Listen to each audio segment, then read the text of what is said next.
السلام علیکم۔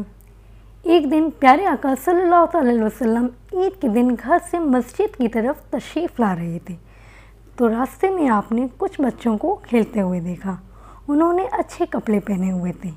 بچوں نے آپ صلی اللہ علیہ وسلم کو سلام کیا اور آپ صلی اللہ علیہ وسلم نے سلام کا جواب دیا۔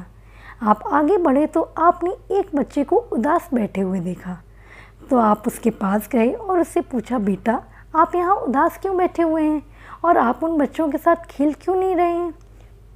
اس بچے نے روتے ہوئے عرض کیا، اے اللہ کے محبوب، میں یتیم ہوں، میرے باپ نہیں ہیں جو آج عید کے دن مجھے نئے نئے کپڑے لا کر دیتے اور میری امی مجھے نہلا کر پہناتی اور میں بھی خوشی خوشی ان لوگوں کے ساتھ کھیلتا۔ اللہ کے رسول اس لڑکے کو اپنے ساتھ اپنے گھر لے آئے اور ماں عائشہ سے کہا، حمیرہ۔ ماں عائشہ نے فرمایا، لبیک یا رسول اللہ کے رسول میں حاضر ہوں۔ اللہ کے رسول نے فرمایا، عائشہ آپ اس بچے کو نہلا دیں۔ ماں عائشہ نے اس بچے کو نہلا دیا۔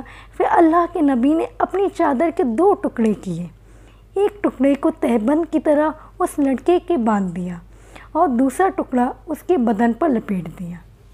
ماں عائشہ نے اس کے بال بنائے یہاں تک کہ وہ بچہ اچھے سے پورا تیار ہو گیا اور آپ صلی اللہ علیہ وسلم کے ساتھ باہر جانے کے لیے چلنے لگا تو آپ صلی اللہ علیہ وسلم نیچے بیٹھ گئے اور اس بچے سے فرمایا کہ تو پیدل چل کر باہر نہیں جائے گا بلکہ میرے کندھوں پر سوار ہو کر جائے گا۔ سبحان اللہ۔ آپ صلی اللہ علیہ وسلم نے اسے اپنے کندھوں پر سوار کیا اور اسے لے کر باہر نکل گئے۔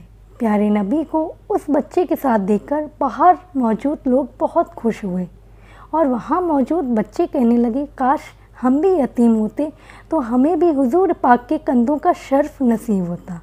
پھر نبی کریم پاک صلی اللہ علیہ وسلم مسجد آ گئے اور وہاں موجود لوگوں سے فرمایا، جو شخص یتیم کی کفالت کرے گا اور محبت و پیار سے اس کے سر پر ہاتھ رکھے گا تو اس کے ہاتھ کے نیچے جتنے بال آئیں گے تو اللہ تعالیٰ اس کے اعمال نامے میں اتنی نیکیاں لکھ دے گا انشاءاللہ۔